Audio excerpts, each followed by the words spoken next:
I just want to bring news to Dallas Cowboy fans everywhere. You're not going to win again. Just get that out the way right now. Misery is coming.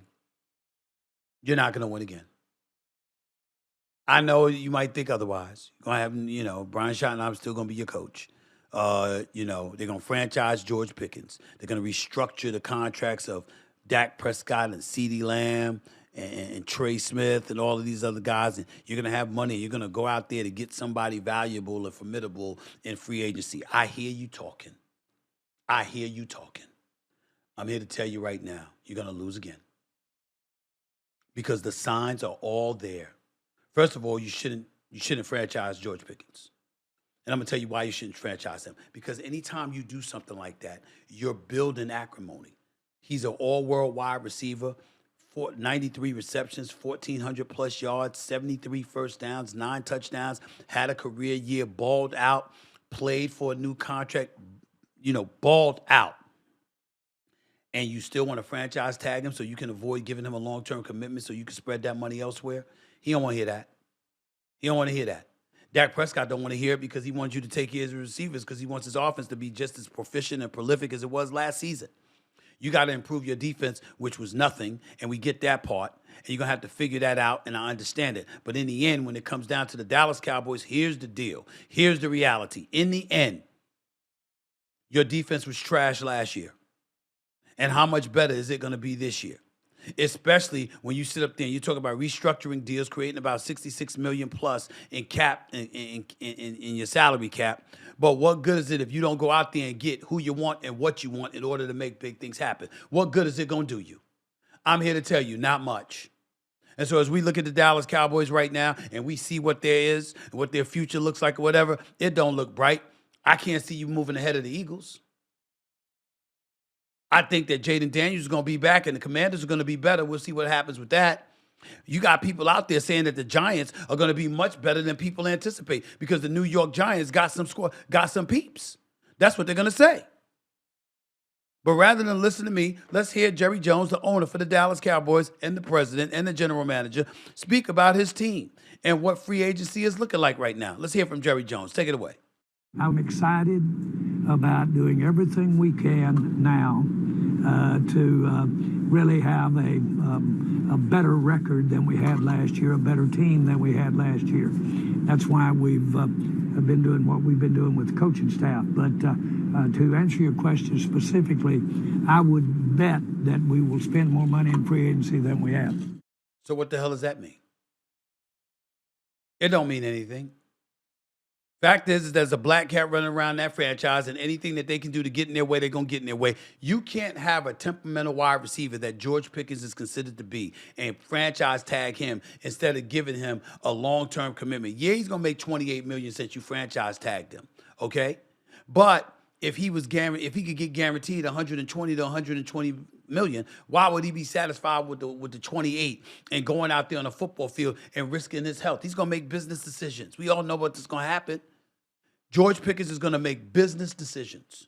That's what he is going to do. He's going to make business decisions, and as a result, it's going to be one of those situations that because of his business decisions, okay, he ain't going to go all out, and that's going to cause acrimony inside that locker room. I'm not questioning his character at all. I'm saying, how's he supposed to go all out if he ain't secure? Now, some of y'all out there going to be like, it's $28 million. Shut up. Ain't nobody trying to hear that. It's a one-year deal. You need more than that if you are George Pickens. You need more than that. And oh, by the way, the Eagles, all of this talk about A.J. Brown and A.J. Brown needing to go and all of this other stuff, listen, I wouldn't mind if they moved him, but I'm going to tell you, it ain't because of him. He was a prophet talking about the Eagles and talking about their troubles and talking about how you can't take things for granted. That was last year. This is a new year, and we got stuff to achieve, and we got things that's in our way. All of this stuff was going on with A.J. Brown. We ignored them. I shouldn't say we, but most folks ignored them. And then sure enough, as the season progresses, you didn't see the offense taking advantage of opportunities. Repeatedly, they were struggling. Why? Because you had a first-year coordinator. Just like you did a couple of years ago in 2023, and that didn't work out. And you did it again. But when you hire more experienced coordinators, you have more success. But Nick Sirianni and Howie Roseman clearly ignore that. And so now here you are, and you come into this kid Marion that's going to be your new offensive coordinator. He's never done it before as an offensive coordinator. So once again, you got a first-time coordinator that you're putting in that chair. That's not a good deal. The second things go south, A.J. Brown ain't going to be happy about it. And me personally, I'm just of this mindset. A.J. Brown does not believe in Jalen Hurts. When you're a wide receiver and you really, really believe in your quarterback like that, you don't engage in the histrionics and the behavior that A.J. Brown engaged in. Reading books on the sideline, storming out of the locker room, being introspective in front of the media and being a philosopher and talking about some things. You don't do all of that when you got a quarterback that you absolutely unequivocally believe in. Whether it's his ability or his willingness to speak up to better position his abilities to shine once y'all get on the football field. It's one of the two. And because that's not the case right now, you got what you got. You have what you have. And we're going to have to figure out a way for A.J. Brown to be in a better situation. Now, if you Howie Roseman, you've already made it very, very clear that you're open to moving him if the deal is right. But you don't want to let him go, and he is an added plus to your team, and you ain't trying to use him. All of that stuff is true.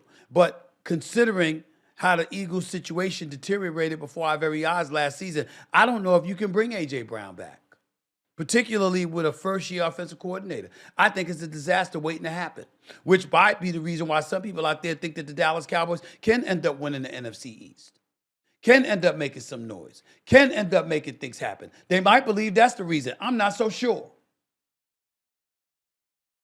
But it is what it is.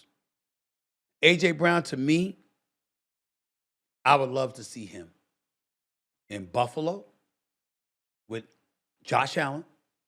I'd love to see him in Jacksonville with a Trevor Lawrence. I'd love to see him places like that. I would say Pittsburgh, but he ain't going to help it so much because they got problems everywhere. But I'm looking at A.J. Brown, and I'm saying to myself, wait a minute now, he could do some things. He could help a team out. We got to wait and see. But to me, you the Buffalo Bills, you should be trying to get him. You really, really should.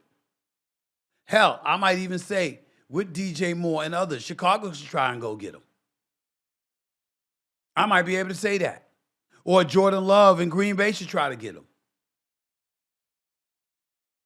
They got some receivers with Watson and Romeo with Arthur Romeo Dobbs and others. I get it. But an experienced stud like A.J. Brown being a reliable weapon for a Jordan Love, what's wrong with that? Number one on the list, however, would definitely be Josh Allen. Josh Allen needs some help at the wideout spot. That clearly has to be upgraded. Their defense has to be upgraded too in Buffalo, but it certainly has to be upgraded. The wide receiver spot has to be upgraded in Buffalo. There's no doubt about that. There's no doubt about that. So all of these things are things to wonder about. And I think it's one of those situations where it's going to get very, very interesting. Make no mistake about it. 888 Mad Dog 6 is always the number to call up. That's 888-623-3646. Lines are open. You're listening live to the Stephen A. Smith Show. Sirius XM, hour number 2 is shortly upon us. Let me say this. NCAA tournament. It's my favorite time of the year. Looking forward to that.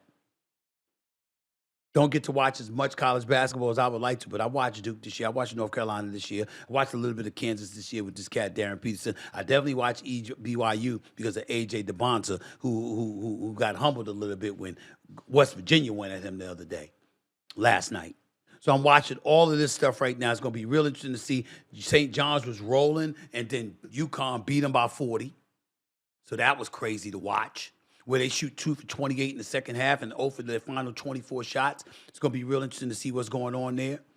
There's always an interesting discussion during the NCAA tournament to talk about, especially me being a native New Yorker and seeing some of the great talent that came through the streets of New York City, from the Stephon Marburys, Nate Kanye Archibalds, God Sham God, Kareem Reed, Kenny Anderson, Kenny's Jet Smith. Oh my goodness. All of that stuff. It's a lot of stuff to get into.